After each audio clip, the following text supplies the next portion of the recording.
আসসালামু আলাইকুম। ইফতার আয়োজনের আরও একটি নতুন রেসিপিতে আপনাদেরকে স্বাগতম জানাচ্ছি। আজকে বানাবো ডিম আর পেঁয়াজের চপ। এতদিন তো আলুর চপ অনেক খেয়েছেন। আজকে বানাবো নতুন একটি রেসিপি, ডিম আর পেঁয়াজের চপ। তার জন্য আমি নিয়েছি 3টা ডিম। ডিমগুলোকে আমি 4 টুকরো করে কেটে নিয়েছি। যেহেতু পেঁয়াজ দিয়ে চপ হবে, তাই পেঁয়াজের পরিমাণটা একটু বেশি নিতে হবে। সে কারণে আমি এখানে নিয়েছি 1 কাপ পেঁয়াজ কুচি,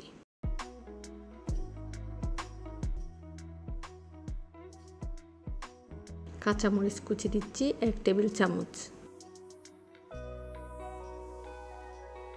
লবণ দিচ্ছি স্বাদ মতো, হাফ টিস্পুন দিচ্ছি লাল মরিচ পাউডার, হাফ টিস্পুন হলুদ পাউডার, ধনিয়া পাউডার দিচ্ছি হাফ টিস্পুন, কাবাব মশলা দিচ্ছি হাফ টিস্পুন। এটা দিলে স্বাদটা বেশি হয়, মাংসের ফ্লেভার পাওয়া যায়।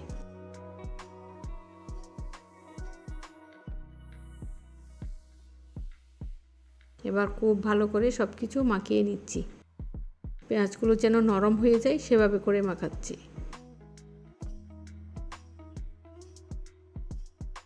বেসন দিচ্ছি হাফ কাপ,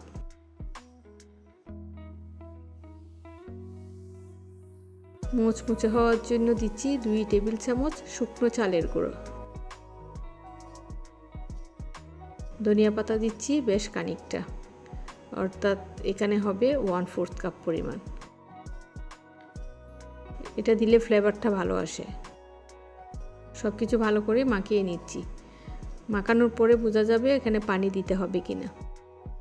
আমার কাছে মনে হচ্ছে একটু পানি অ্যাড করতে হবে। আমি 2 টেবিল চামচ পরিমাণ পানি দিয়েছি।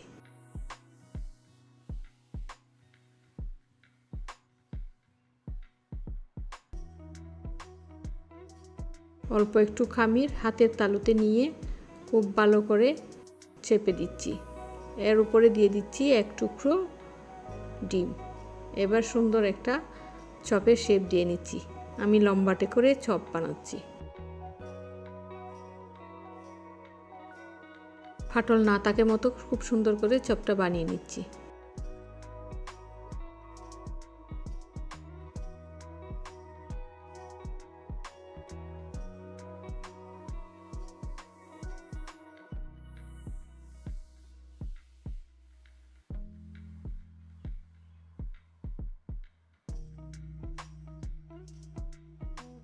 এদিকে তেল গরম হয়ে গেছে। তেলটা আমি মিডিয়াম টু লো হিট রেখেছি, তাহলে ভেতরটাও ভালোভাবে হবে, উপরটাও পুড়ে যাবে না। যেহেতু সব কিছু কাঁচা উপকরণ, তাই তেল মিডিয়াম টু লো হিটে রাখতে হবে।